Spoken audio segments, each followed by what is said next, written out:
तो यहाँ पे चूंकि जिस तरीके से बीजेपी के कई दिग्गज चुनाव हारे हैं, वो अपने आप में कहीं ना कहीं कई तरह के सवाल उठाएंगे और जाहिर है उस पर समीक्षा होगी, पार्टी में मंथन होगा और अब बैठकें भी होंगी और इस हार का जो कारण है जिसमें कई केंद्रीय मंत्री हारे हैं वो उसकी भी समीक्षा की जाएगी। दिल्ली से खबर है, बीजेपी ने दिल्ली की 7 सीटों पर क्लीन स्वीप किया है। 2014 चुनाव, 2019 और उसके बाद लगातार तीसरी बार यहां पे सातों की सातें सीट जो है वो भारतीय जनता पार्टी यहां पे जीत रही है। नई दिल्ली सीट पे बांसुरी स्वराज को जनता ने कबूल किया और मुश्किल में यहां पे जो गठबंधन है वो नजर आया।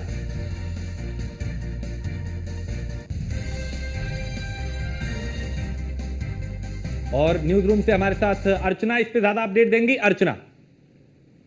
राजेश, जैसा कि आपने हमारे दर्शकों तक जानकारी साझा की, हम उत्तर प्रदेश उत्तराखंड की बात तो बता ही रहे, लेकिन इसी बीच दिल्ली की भी जानकारी दे दी अपने दर्शकों को कि दिल्ली की 7 सीटों पर बीजेपी ने क्लीन स्वीप कर दिया है। 2014 2019 की तरह 2024 में भी बीजेपी ने 7 सीटों को जीत लिया है।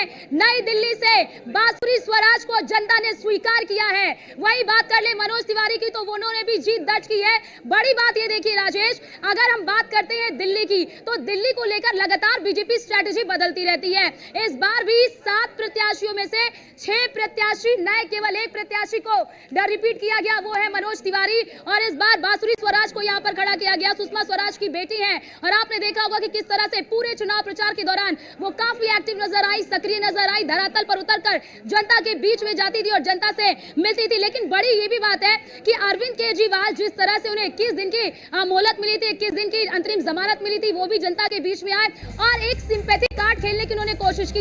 लेकिन जिस तरह से दिल्ली की 7 सीटों पर बीजेपी ने क्लीन स्वीप किया है, इससे साफ तौर पर यह अंदाजा लगाया जा सकता है कि दिल्ली की जनता ने लोकसभा के चुनाव में आम आदमी पार्टी और कांग्रेस को नकार दिया है। क्योंकि यहां पर आम आदमी पार्टी और कांग्रेस साथ में, यानी कि गठबंधन के साथ चुनावी मैदान में 4-3 के साथ चुनावी मैदान में उतरी थी, लेकिन दिल्ली की जनता ने नकार दिया। इसके कई सारे कारण हो सकते हैं, कई सारे फैक्टर्स यहां पर हम आपको बताएंगे भी, हमारे वरिष्ठ भी यहां पर लगातार मौजूद है। लेकिन अगर बात कर ले मनोज तिवारी, जिनका साफ तौर पर यहां पर मुकाबला था कन्हैया कुमार से, और ये माना जा रहा था कि कन्हैया कुमार उनको कब कड़ी टक्कर दे सकते हैं, लेकिन एक ही प्रत्याशी को केवल रिपीट किया गया था, वो है मनोज तिवारी। ऐसे में चलिए ब्रिजेश जी से जानते हैं कि आखिरकार इतनी सिंपैथी कार्ड के बावजूद भी अरविंद केजरीवाल आए, जनता से कहा कि आप लोग मुझे जनादेश दीजिए वरना हमें जेल में डाल देगी। क्या आपको लगता है कि वो सिंपैथी कार्ड यहाँ पर नहीं चला?